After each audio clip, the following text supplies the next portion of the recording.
প্রধানমন্ত্রী বেনিয়ামিন নেতানিয়াহুর একটাই ভয়, পারমাণবিক অস্ত্র তৈরিতে ইরান সফল হলে মধ্যপ্রাচ্যে পুরোপুরি ভেঙে পড়বে ইহুদিবাদীদের আগ্রাসী বলয়। এমনকি সম্প্রতি নেতানিয়াহু নিজ মুখেই বলেছিলেন যে গত 15 মাসে ইরানের বিরুদ্ধে হামলা না চালালে পারমাণবিক অস্ত্র তৈরির পথে যেত দেশটি, যার মাধ্যমে ইহুদিবাদী জনগণের বিরুদ্ধে উত্তাপ ছড়াতো তেহরান। তাহলে কি ইসরায়েলের প্রধানমন্ত্রীর দুঃস্বপ্ন এবার বাস্তবে রূপ নিতে চলেছে? ইরানের কাছে আছে 60% মাত্রার সমৃদ্ধ ইউরেনিয়াম, যার পরিমাণ প্রায় 440 কেজি, এমন দাবি বহুবার করেছে জাতিসংঘের পরমাণু পর্যবেক্ষক সংস্থা IAEA। মূলত এসব ইউরেনিয়ামকে হাতিয়ে নেওয়ার ষড়যন্ত্র বহুদিন ধরেই করে আসছেন নেতানিয়াহু ও মার্কিন প্রেসিডেন্ট ডোনাল্ড ট্রাম্প। এমনকি সাম্প্রতিক যুদ্ধে ইরানের পারমাণবিক কার্যক্রম নির্মূল করার লক্ষ্যমাত্রাও ঠিক করেছিল ইহুদিবাদীরা, কিন্তু তাতে ব্যর্থ হওয়ায় ইসরায়েলের প্রধানমন্ত্রী এখন কিছুটা হতাশ। তবে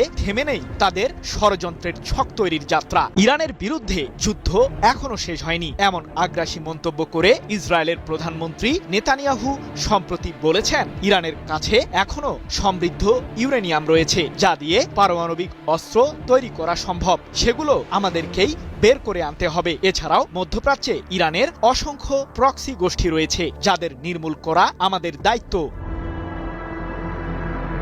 তাহলে কি অচিরেই আবারও শুরু হচ্ছে ইরান বনাম ইহুদিবাদীদের তুমুল যুদ্ধ? ইরানের বিরুদ্ধে পুনরায় যুদ্ধে জড়ানোর নীল নকশা প্রস্তুত করে ফেলেছে যুক্তরাষ্ট্র ও ইসরায়েল। তবে সে সম্পর্কে হয়তো আগেই গোয়েন্দা তথ্য পেয়েছে তেহরান। তাই তো ইরানের পার্লামেন্টের জাতীয় নিরাপত্তা ও পররাষ্ট্র নীতি কমিশনের মুখপাত্র ইব্রাহিম রেজাই বলেছেন, আমাদের দেশের বিরুদ্ধে ইহুদিবাদীরা পুনরায় হামলা চালালে আমরাও বিকল্প ব্যবস্থা হিসেবে ইউরেনিয়ামগুলোকে 90% উন্নীত করব। বিষয়টি পার্লামেন্টেও খতিয়ে দেখা হবে। 12 মে এক প্রতিবেদনে বিষয়টি নিশ্চিত করেছে ইরান ভিত্তিক সংবাদ মাধ্যম মেহের নিউজ এজেন্সি। অন্যদিকে ইহুদিবাদীদের নতুন আগ্রাসন ঠেকানোর জন্য সকল সামরিক প্রস্তুতিও সেরে ফেলেছে ইরান। এরই মাঝে মধ্যপ্রাচ্যে থাকা মার্কিনীদের গুরুত্বপূর্ণ সামরিক স্থাপনাগুলোকে লক্ষ্য করে মিসাইল ও আত্মঘাতী ড্রোন তাক করে রেখেছে তেহরান। এ প্রসঙ্গে ইরানের সর্বোচ্চ প্রতিরক্ষা বাহিনী IRGCর অ্যারোস্পেস ফোর্সের কমান্ডার ব্রিগেডিয়ার জেনারেল মাজিদ মুসাভি বলেছেন,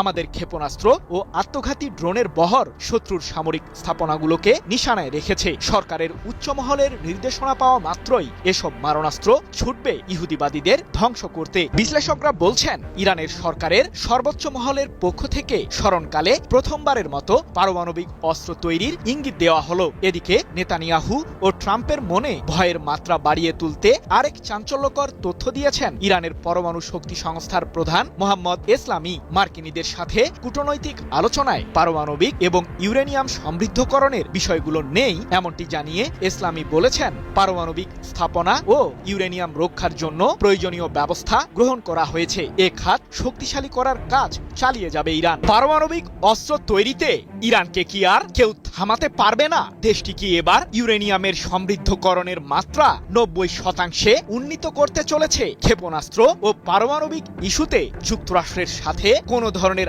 আলোচনায় বসতে অস্বীকৃতি জানিয়েছে ইরান। এমনকি পারমাণবিক ইস্যুতে বিভিন্ন ধরনের সফলতা পেতে মরিয়া তেহরান, এমনটি জানিয়েছেন ইরানের পরমাণু শক্তি সংস্থার প্রধান মোহাম্মদ এসলামি। কিন্তু পারমাণবিক অস্ত্র তৈরির দিকে হঠাৎ কেন ঝুঁকছে ইরান? প্রশ্ন হলো, কবে থেকে শুরু হতে যাচ্ছে ইরানের মারণঘাতী এই অস্ত্র তৈরির কার্যক্রম?